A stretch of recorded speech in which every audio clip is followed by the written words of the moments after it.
ახალ წელს ხვდები აქციაზე, თავისთავად. 31 დეკემბერი იქნება ისევ პროტესტის დღე.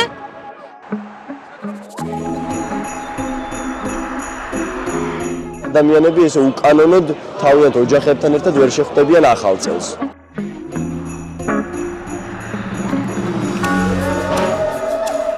მაგრამ წასვლელი ის აქვს აიც.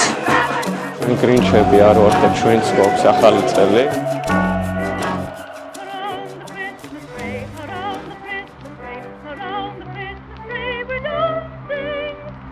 ერთხელ მაინც ყოფილა ყველა მისის ზრუნვის და თავაზიანობის რა კონცენტრაცია აქვს საზოგადოებაში ერთმანეთის მიმართ. და კიდევ უფრო პიკში წავა რა, ეგრე მგონია. შევხვდები ახალ წელს აქ, იმიტომ რომ დღევანდელ ქვეყანაში სხვანაირად ვერ წარმომიდგენია, ან სადმე გასართობად, ან ოჯახში, რასაც ყოველთვის ვაკეთებ ხოლმე. ტრადიციულად ოჯახთან ერთად რაღაცა მიულოცავ ახალ წელს და მე მოვალ აქ. შეიძლება ნაძვის ხესთან გამომიყვანა ჩემი შვილი.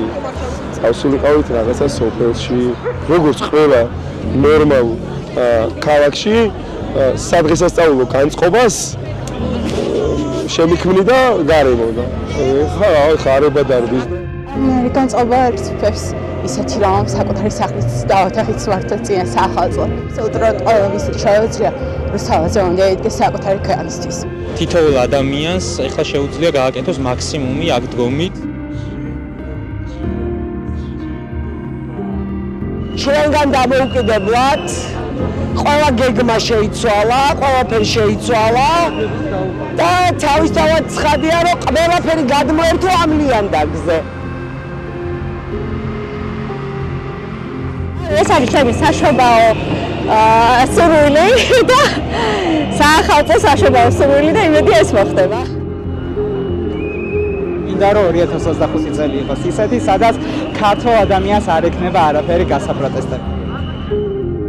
25-ის მთავარი სურვილი არის ის, რომ ისეთი რეალობა მივიღოთ ახალი არჩევნებით, რომელშიც ჩემს შვილს არ ექნება შიში პოლიციელის და ექნება ნდობა და თავაზიანად მიესალმებიან ერთმანეთს.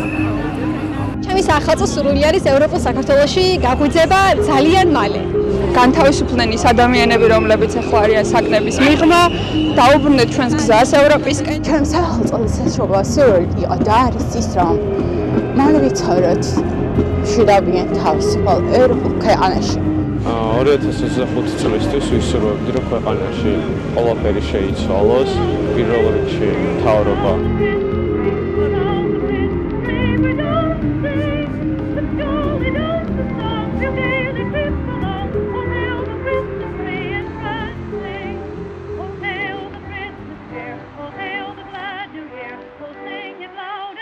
შენ გაგიმარჯოს ქართველო.